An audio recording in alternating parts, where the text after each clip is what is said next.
ಸರ್ವಮಂಗಲಮಾಂಗಲ್ಯೆ ಶಿವೆ ಸರ್ವಾರ್ಥಸಾಧಕೆ ಶರಣ್ಯೆ ತ್ರ್ಯಂಬಕೆ ಗೌರಿ ನಾರಾಯಣಿ ನಮೋಸ್ತುತೆ. ಶ್ರೀ ಗುರುಭ್ಯೋ ನಮಃ. ಕ್ಷೇತ್ರದ ಆರಾಧ್ಯ ಸ್ವಾಮಿಯಾಗಿರುವಂತಹ ಶಂಕರನಾರಾಯಣ ದೇವರ ಸನ್ನಿಧಾನಕ್ಕೆ ಪ್ರಣಾಮವನ್ನು ಸಲ್ಲಿಸಿ, ಹಾಗೆ ನಿಮ್ಮೆಲ್ಲರ ಹೃದಯವಾಸಿಯಾಗಿರುವಂತಹ ದೇವರಿಗೂ ಸಮೇತ ನಮನವನ್ನು ಸಲ್ಲಿಸಿ, ಎಲ್ಲ ಪ್ರಿಯ ಸದ್ಭಕ್ತ ಬಾಂಧವರೇ, ನಮ್ಮೆಲ್ಲರ ಜೀವನ ಪರಿಪೂರ್ಣ ಆಗುವುದು ಯಾವಾಗ ಅಂತ ಕೇಳಿದರೆ, ದೇವರ ಸೇವೆ ಹಾಗೂ ದೇವರ ಸಾನ್ನಿಧ್ಯ ಇರುವಂತಹ ಇಂಥ ದೇವಾಲಯದ ಜೀರ್ಣೋದ್ಧಾರ ಮಾಡುವಂಥ ಸಮಯದಲ್ಲಿ ನಮ್ಮ ಜೀವನ ಎನ್ನುವಂಥದ್ದು ಸಾಕ್ಷಾತ್ಕಾರ ಆಗ್ತದೆ. ಅದಕ್ಕೆ ಹಿರಿಯರು ಹೇಳಿರುವಂತಹ ತುಂಬ ಅನೇಕ ಮಾತುಗಳು ನಮಗೆ ಅನೇಕ ಗ್ರಂಥಗಳಲ್ಲಿ ಸಿಗುತ್ತದೆ. ಆದರೆ ವಿಶೇಷವಾಗಿ ಒಂದು ಮಾತನ್ನು ನಾವು ಹೇಳಬೇಕು ಅಂತ ಆದರೆ, ಉದ್ಧರೇದಾತ್ಮನಾತ್ಮಾನಂ ಆತ್ಮನಮವಸಾಧಯೇತ್ ಆತ್ಮನೋ ಹ್ಯಾತ್ಮನೋ ಬಂಧು ಆತ್ಮನೋ ರಿಪುರಾತ್ಮನ ಅನ್ನುವಂಥ ಒಂದು ಮಾತು ಉಂಟು. ಅಂದರೆ ಈ ಭೂಮಿಗೆ ಬಂದ ನಂತರ ನಾವೆಲ್ಲರೂ ಸಮೇತ ಸಂಸಾರ ಸಾಗರದಲ್ಲಿ ಬೀಳ್ತೇವೆ. ಹೆಂಡತಿಯೊಟ್ಟಿಗೆ ಮೋಹ ಶುರುವಾಗ್ತದೆ, ಮಕ್ಕಳ ಮೋಹ ಶುರುವಾಗ್ತದೆ. ಈ ಮೋಹಗಳ ಮಧ್ಯದಲ್ಲಿ ದೇವರಾಚೆಗೆ ನಮಗೆ ಮನಸ್ಸು ಮಾಡಲಿಕ್ಕೆ ಅಥವಾ ದೇವರ ಸೇವೆಯನ್ನು ಮಾಡಲಿಕ್ಕಿರುವಂಥ ಒಂದು ಮನಸ್ಸು ತುಂಬ ವಿರಳವಾಗ್ತಾ ಬರ್ತದೆ. ಹೀಗೆ ನಾವು ನೋಡಿದ್ರು ಸಮೇತ ಒಂದು 10 ರೂಪಾಯಿ ನಾವು ಕೈ ಎತ್ತಿ ಕೊಡಬೇಕು ಅಂತ ಆದರೆ ಮನಸ್ಸು ಇರ್ತದೆ.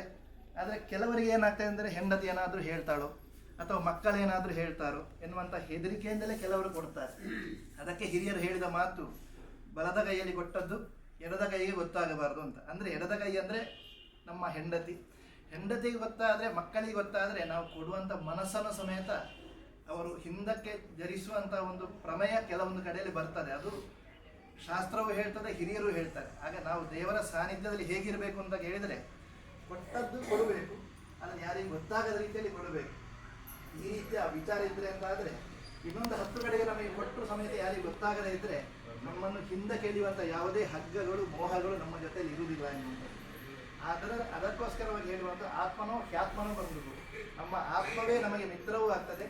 ಅದೇ ರೀತಿಯಲ್ಲಿ ಆತ್ಮನೋ ರಿಪುರಾತ್ಮನ ಅಂತ, ಆತ್ಮವೇ ನಮಗೆ ಶತ್ರುವಾಗಿ ಪರಿಣಮಿಸ್ತದೆ ಅಂತ. ನಾವು ಜೀವನ ಸಾಕ್ಷಾತ್ಕಾರ ಎನ್ನುವಂಥದ್ದು ಆಗುವಂಥದ್ದು ಯಾವಾಗ ಅಂತ ಹೇಳಿದರೆ, ನಮಗೆ ಮುಪ್ಪು ಬರುವಂಥ ಸಮಯದಲ್ಲಿ ಪ್ರತಿಯೊಬ್ಬನಿಗೂ ಸಮೇತ ನಮ್ಮ ಗರುಡ ಪುರಾಣ ಉಲ್ಲೇಖ ಕೊಡುವ ರೀತಿಯಲ್ಲಿ ತುಂಬ ರೀತಿಯ ಉಲ್ಲೇಖವನ್ನು ಕೊಡ್ತಾರೆ. ಅದರಲ್ಲಿ ಕಂಠೇ ಗುರುಗುರಾಯತೆ ಎನ್ನುವಂಥ ಮಾತು ಬರ್ತದೆ. ಕಂಠದಲ್ಲಿ ಗುರುಗುರು ಎನ್ನುವಂಥ ಶಬ್ದಗಳು ಬರುವಂಥ ಸಮಯದಲ್ಲಿ, ಆ ಸಮಯದಲ್ಲಿ ನಮ್ಮ ಚಿತ್ತಕ್ಕೆ, ಒಳಗಿನ ಮನಸ್ಸಿನ ಒಳಗಿರುವಂಥ ಚಿತ್ತಕ್ಕೆ ಕೆಲವೊಂದು ಭಾವನೆಗಳು ಬರ್ತದೆ. ಅಂದರೆ ನಾನು ನನಗೋಸ್ಕರ ಎಲ್ಲವೂ ಮಾಡಿಕೊಂಡೆ ಹೊರತು ದೇವರಿಗೋಸ್ಕರ ನಾನೇನು ಮಾಡಿದೆ, ಇಲ್ಲಿಯ ಲೌಕಿಕವಾಗಿರುವಂಥ ಸಂಪತ್ತನ್ನು ನಾವು ಪರಲೋಕದ ಸಂಪತ್ತಾಗಿ ನಾನು ಯಾವುದೇ ರೀತಿಯ ಕನ್ವರ್ಟ್ ಮಾಡಿಕೊಳ್ಳಿಲ್ಲ ಅಲ್ವಾ ಎನ್ನುವಂಥ ಮಾತು ಅಥವಾ ಮನಸ್ಸಲ್ಲಿ ಒಂದು ಇದು ಬರ್ತದೆ.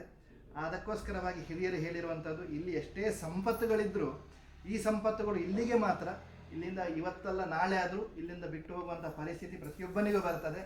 ಆ ಸಮಯದಲ್ಲಿ ನಮ್ಮ ಆತ್ಮ ಏನಾಗಬೇಕು ಅಂತ ಹೇಳಿದರೆ, ಯಾವುದೇ ಬಂಧನಗಳಿಲ್ಲದೆ ದೇವರು ನಮ್ಮನ್ನು ದೇವರ ಸಾಮೀಪ್ಯಕ್ಕೆ ಕರೆಸಿಕೊಳ್ಳುವಂಥ ರೀತಿಯಲ್ಲಿರುವಂಥ ಜೀವನ ನಮ್ಮ ಜೀವನದಲ್ಲಿ ಮಾಡಿಕೊಂಡು ಬರಬೇಕು ಅಂತ ಆದರೆ, ನಾವು ಆದಷ್ಟು ದೇವರ ಸೇವೆಯನ್ನು ನಡೆಸಿಕೊಂಡು ಬರಬೇಕೆನ್ನುವಂಥದ್ದು ಹಿರಿಯರ ಮಾತು. ಆದರೆ ಈಗಿನ ಕಾಲದಲ್ಲಿ ಅದನ್ನೆಲ್ಲವನ್ನು ಸಮೇತ ಬಿಟ್ಟು ನಾವು ದೇವರಲ್ಲಿ ಪ್ರತಿಷ್ಠೆಗೋಸ್ಕರವಾಗಿ ನಾವು ತೊಡಗಿಸಿಕೊಳ್ಳುವಂಥ ಪರಿಸ್ಥಿತಿ ಬಂದಿದೆ. ನನ್ನ ಹೆಸರಿನ ಛಾಯಾಚಿತ್ರವು ಅಥವಾ ಬ್ಯಾನರ್ ಹಾಕಿದರೆ ನಾನು ದೇವಸ್ಥಾನಕ್ಕೆ ಇಷ್ಟು ಕೊಡ್ತೇನೆ, ಈ ರೀತಿಯ ಮಾತುಗಳು ಕೆಲವೊಂದು ಕಡೆಯಲ್ಲಿ ಹೇಳ್ತದೆ. ಆದರೆ ನಮ್ಮ ಹಿರಿಯರು ಹೇಳಿರುವಂಥದ್ದು ಆ ರೀತಿಯ ಭಾವನೆ ಅಲ್ಲಲ್ಲ. ನಾವು ದೇವರಿಗೆ ಕೊಟ್ಟದ್ದು ದೇವರಿಗೆ ಮಾತ್ರ ಗೊತ್ತಾದರೆ ಸಾಕು, ಅದಕ್ಕಿಂತ ಹೊರಗೆ ಯಾರಿಗೂ ಸಮೇತ ಗೊತ್ತಾಗದಿದ್ದರೂ ತೊಂದರೆ ಇಲ್ಲ. ನಮ್ಮನ್ನು ಅಂತ್ಯಕಾಲದಲ್ಲಿ ಅನಾಥೋ ದೈವ ರಕ್ಷಕ ಅಂತ, ಅಂತ್ಯಕಾಲದಲ್ಲಿ ಎಲ್ಲರೂ ಕೈ ಬಿಡುವಂಥ ಪರಿಸ್ಥಿತಿಯಲ್ಲಿ ನಾವು ಕೈ ಎತ್ತಿ ನಮ್ಮನ್ನು ಉದ್ಧರಿಸುವವರು ಯಾರು ಅಂತ ಕೇಳಿದರೆ, ಅದು ನಮ್ಮ ದೇವತಾ ಶಕ್ತಿಗಳು.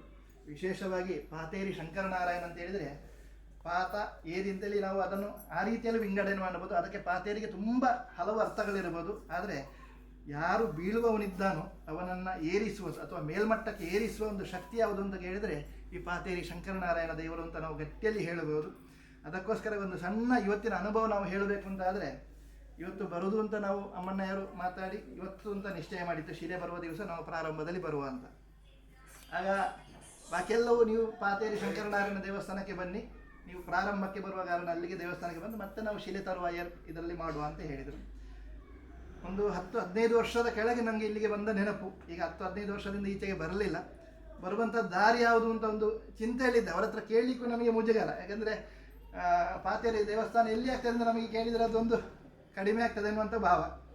ಆಗ ಕಾರಲ್ಲಿ ಬಂದು ಇವರಲ್ಲಿ ಕೂತ್ಕೊಳ್ಳುವಾಗ ಇವರ ಹತ್ರ ಕೇಳಿದೆ, ನಿಮಗೆ ದಾರಿ ಗೊತ್ತುಂಟಾ ಅಂತ. ನಾನೊಂದು 7-8 ವರ್ಷ ಆಯಿತು ಬರದೆ, ನೋಡು ಹೋಗು, ಅದು ಗೋಸಾಡಕ್ಕೆ ಹೋಗೋ ದಾರಿಯಲ್ಲಿ ಏನೋ ಹೋಗಬೇಕು ಅಂತೇಳಿ ಹೇಳಿದರು. ಹಾಗೆ ಗೋಸಾಡ ದೇವಸ್ಥಾನದ ದಾರಿಯಲ್ಲಿ ಬರ್ತಾ ಇರುವಂಥ ಸಮಯದಲ್ಲಿ ಅವರಿಗೂ ಸಂಶಯ ಉಂಟು, ಈ ದಾರಿಯೋ ಆಚೆ ಇನ್ನೊಂದು ದಾರಿ ಉಂಟು ಅಲ್ಲಿಯೋ ಅನ್ನುವಂಥ ಮಾತು ಬಂತು. ಅಷ್ಟೊತ್ತಿಗೆ ಸರಿಯಾಗಿ ನಮ್ಮ ಕಾರಿನ ಹಿಂಭಾಗದಲ್ಲಿ ನಮ್ಮ ಮಯ್ಯರ ಗಾಡಿ ಬಂತು. ಆಗ ನಾನು ಹೇಳಿದೆ, ಮಯ್ಯರ ಗಾಡಿ ನಮ್ಮ ಗಾಡಿಯ ಹಿಂಬದಿಯಲ್ಲಿ ಬರ್ತಾ ಉಂಟು, ಆದ ಕಾರಣ ಇದೇ ದಾರಿ ಹೋಗುವ ಅಂತ ಹೇಳಿದೆ. ಅಂದರೆ ಅದಕ್ಕೆ ಆಗ ಬಂದ ಕೂಡಲೇ ಇಲ್ಲಿ ಕೇಳಿದೆ ನಾನು, ಮಯ್ಯರ ಹೆಸರು ಪೂರ್ತಿ ಹೆಸರು ಹೇಗೆ, ನಮಗೆ ಮಯ್ಯರು ಅಂತ ಹೇಳಿ ಮಾತ್ರ ಗೊತ್ತಾಗದೆ ಪೂರ್ತಿ ಹೆಸರು ಹೇಗೆ ಅಂತ ಕೇಳಿದ್ರು. ಆಗ ಶಂಕರನಾರ ಮಯ್ಯರು ಅಂತ ಹೇಳಿದರು. ಆಗ ನಮ್ಮನ್ನು ದಾರಿಗೆ ಇಲ್ಲಿಗೆ ಕರ್ಕೊಂಡು ಬಂದದ್ದು ಯಾರು ಅಂತ ಕೇಳಿದರೆ ನಮ್ಮ ಹಿಂದೆ ಶಂಕರನಾರಾಯಣ ದೇವರು ಕಟ್ಟಿಯಲ್ಲಿದ್ದಾರೆ ಅಂತ ನಾವು ಕನ್ನಡದಲ್ಲಿ ಹೇಳಿದ್ದೇವೆ. ಅಂತ ಒಂದು ಅನುಭವದಲ್ಲಿ ನಾವು ಇವತ್ತು ಬಂದ ದಾರಿ ಅದು ಶಂಕರನಾರಾಯಣ ದೇವರಿಗೆ ಅತ್ಯಂತ ಪ್ರೀತಿಯಾಗಿದೆ ಅನ್ನುವಂಥದ್ದು ದೃಢ ವಿಶ್ವಾಸ ನಾವು ಮುಂದಡಿ ಇಡ್ತಾ ಇದ್ದೇವೆ. ಹಾಗೆ ಬಂದು ಇಲ್ಲಿ ಕೂತು ಎಲ್ಲ ಪ್ರಸಾದವನ್ನು ಸ್ವೀಕಾರ ಮಾಡಿ, ಅದೇ ರೀತಿಯಲ್ಲಿ ಇವತ್ತು ಮನೆಯಿಂದ ಹೊರಡಬೇಕು ಅಂತಾದರೆ ನಾವು ಫಲಹಾರ ಮಾಡಿದರೆ ನಾವು ಹೊರಡುವುದೇ ಇಲ್ಲ. ಆದರೆ ಇವತ್ತು ಪೂಜೆ ಸ್ವಲ್ಪ ಲೇಟ್ ಆಯಿತು, ಇಲ್ಲಿ 8:30ಗೆ ಮುಡ್ತೇನೆ ಅಂತೇಳಿ ಹೇಳಿದ್ದೆ. ಆಗ ಫಲಹಾರವು ಬೇಡ ಅಂತೇಳಿ ನಾನು ಮನೆಯಿಂದ ಸೀದಾ ಹೊರಟು ಬಂದೆ. ಸ್ವಲ್ಪ ಹಸಿವಾಗುವಂಥ ಸಮಯದಲ್ಲಿ ಅಮ್ಮಣ್ಣರು ಹೇಳಿದರು ಫಲಹಾರ ಮಾಡಿ ಬರುವ ಅಂತೇಳಿ, ಎಲ್ಲವೂ ಅನುಕೂಲವಾಗಿ ಬಂತು. ಅದಾಗಿ ಬಂದ ಕೂಡಲೇ ಶುರುವಿಗೆ ದೇವರಲ್ಲಿ ಪ್ರಾರ್ಥನೆ ಮಾಡಲಿಕ್ಕೆ ಸಿಕ್ಕಿದ್ದೆ. ಒಬ್ಬರು ಭಕ್ತರು ಧನವನ್ನು ದೇವರಿಗೆ ಸಮರ್ಪಣೆ ಮಾಡುವ ಒಂದು ಭಾವದಲ್ಲಿ ಬಂದು ಅವರು ಸಮರ್ಪಣೆ ಮಾಡಿದರು. ಅದು ನಮಗೆ ಅತ್ಯಂತ ಸಂತೋಷ. ಯಾಕಂದರೆ ಒಂದು ದೇವರಲ್ಲಿ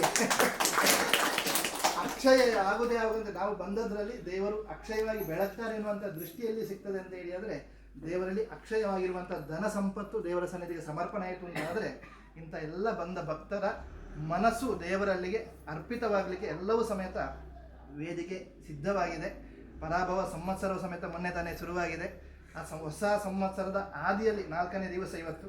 ಅವತ್ತು ನಾವು ದೇವರ ಸನ್ನಿಧಿಗೆ ಬಂದು ಶಿಲೆಯನ್ನು ಸಮೇತ ತರಲಿಕ್ಕಿರುವಂಥ ಎಲ್ಲ ಯೋಗ ಭಾಗ್ಯಗಳು ದೇವರು ಒದಗಿಸಿಕೊಟ್ಟಿದ್ದಾರೆ ಅಂತೇಳಿ. ಆದರೆ ಚತುರ್ಥಿ ಅನ್ನುವಂಥದ್ದು ವಿಘ್ನ ನಿವಾರಕನಾದಂಥ ಮಹಾಗಣಪತಿಯ ದಿನ. ಅಂಥ ದಿವಸವೇ ನಮಗೆ ಶಿಲೆ ತಂದಿದ್ದೆ ಅಂತ ಆದರೆ ನಮ್ಮ ಜೀರ್ಣೋದ್ಧಾರ ಕಾರ್ಯ ಯಾವುದೇ ರೀತಿಯ ವಿಘ್ನಗಳಿಲ್ಲದೆ ಆದಷ್ಟು ಶೀಘ್ರವಾಗಿ ಪೂರ್ತಿಕರಿಸಿ ಬ್ರಹ್ಮಕಲಶೋತ್ಸವವನ್ನು ನಡೆಸಲಿಕ್ಕಿರುವಂಥೆಲ್ಲ ಸೌಭಾಗ್ಯವನ್ನು ನಮಗೆ ದೇವರು ಅನುಗ್ರಹಿಸಿ ಕೊಡ್ತಾರೆ ಎನ್ನುವಂಥ ದೃಢ ವಿಶ್ವಾಸ ನಾವು ಮುಂದಡಿಯುತ್ತಾ ಇದ್ದೇವೆ. ಅದಕ್ಕೆ ಪೂರಕವಾಗಿ ದೇವರು ಸಮೇತ ನಮಗೆ ಶ್ರೀರಕ್ಷಾಗಿ ನಿಲ್ಲಿ ನಮ್ಮ ಜೊತೆಯಲ್ಲಿಯೂ ನಿಮ್ಮ ಜೊತೆಯಲ್ಲಿಯೂ ಕೆಲಸ ಮಾಡುವಂಥ ಎಲ್ಲ ಆ ಭಕ್ತರ ಜೊತೆಯಲ್ಲಿಯೂ ಸಮೇತ ದೇವರ ಅನುಗ್ರಹ ಇರಲಿ ಅನ್ನುವಂಥ ಪ್ರಾರ್ಥನೆಯನ್ನು ದೇವರ ಸನ್ನಿಧಿಯಲ್ಲಿ ಸಲ್ಲಿಸ್ತಾ ನನ್ನ 2 ಮಾತನ್ನು ದೇವರ ಸನ್ನಿಧಿಗೆ ಸಮರ್ಪಿಸ್ತೇನೆ. ಶ್ರೀಕೃಷ್ಣ ಅರ್ಪಣ.